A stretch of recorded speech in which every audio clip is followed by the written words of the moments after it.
घने और विशाल जंगल के बीचों बीच एक बड़ा सा बरगद का पेड़ था। उस पेड़ के नीचे एक चतुर और फुर्तीला खरगोश रहता था। जंगल के सभी जानवर उसकी बुद्धिमानी और मजाकिया स्वभाव के लिए उसे जानते थे।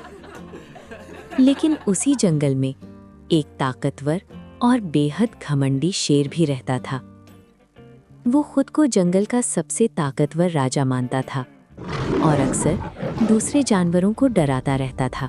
एक दिन दोपहर का समय था। सूरज आसमान में तेज चमक रहा था। खरगोश पेड़ के पास बैठकर मीठे फल खा रहा था। तभी अचानक झाड़ियों में हलचल हुई। खरगोश ने ध्यान से नीचे देखा। नीचे एक बड़ा शेर खड़ा था। उसकी आंखों में भूख और घमंड दोनों दिखाई दे रहे थे। अरे खरगोश, नीचे आओ।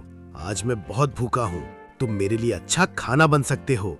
खरगोश डरने के बजाय हल्का सा मुस्कुराया। महाराज, आप जंगल के राजा हैं। मैं तो एक छोटा सा खरगोश हूँ। मुझे खाने से आपका पेट भी नहीं भरेगा। बहुत बातें मत बनाओ। मैं जो कहता हूँ वही होता है। जल्दी नीचे आओ। खरगोश समझ गया, अगर उसने कोई चालाकी नहीं दिखाई तो उसकी जान जा सकती है। उसने तुरंत एक योजना बनाई। महाराज, अगर आप सच में अच्छा भोजन करना चाहते हैं तो मैं आपको एक राज बताता हूँ। शेर की आंखें चमक उठी। कैसा राज?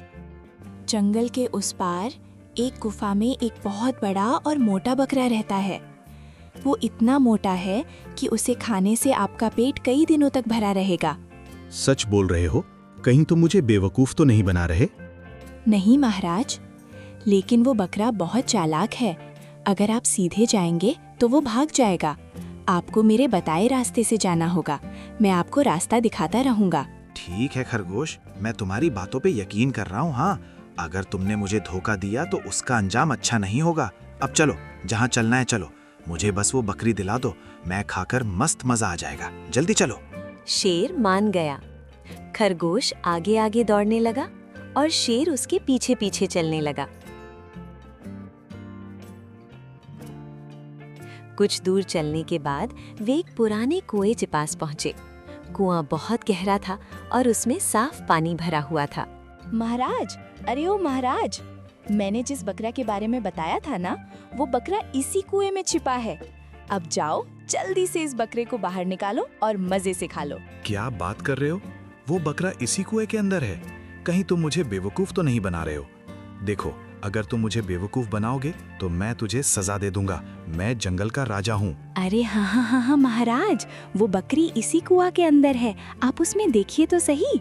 वो बकरी इसी कुआं के अंदर इसलिए अंदर है कि उसे डर है कि कहीं आप उसे खा नहीं जाओ। इसलिए वो बकरी इसी कुआं के अंदर छिपा हुआ है। शेर ने गुस्से में कुएं के अंदर झांका।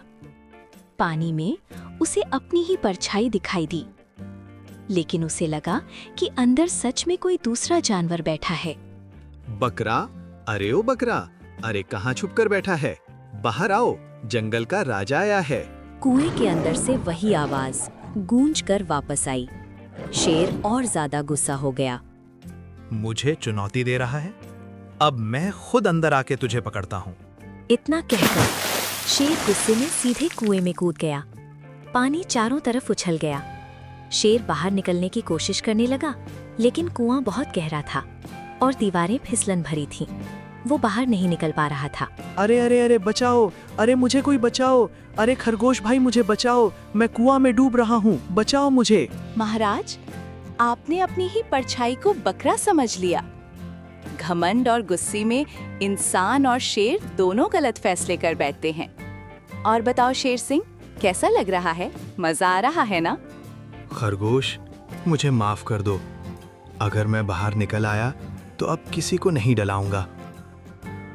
कुछ समय बाद जंगल के दूसरे जानवर वहां आए।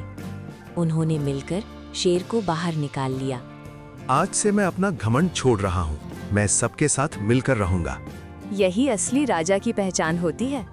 उस दिन के बाद जंगल में शांति और दोस्ती का माहौल हो गया और शेर भी अब पहले जैसा घमंडी नहीं रहा।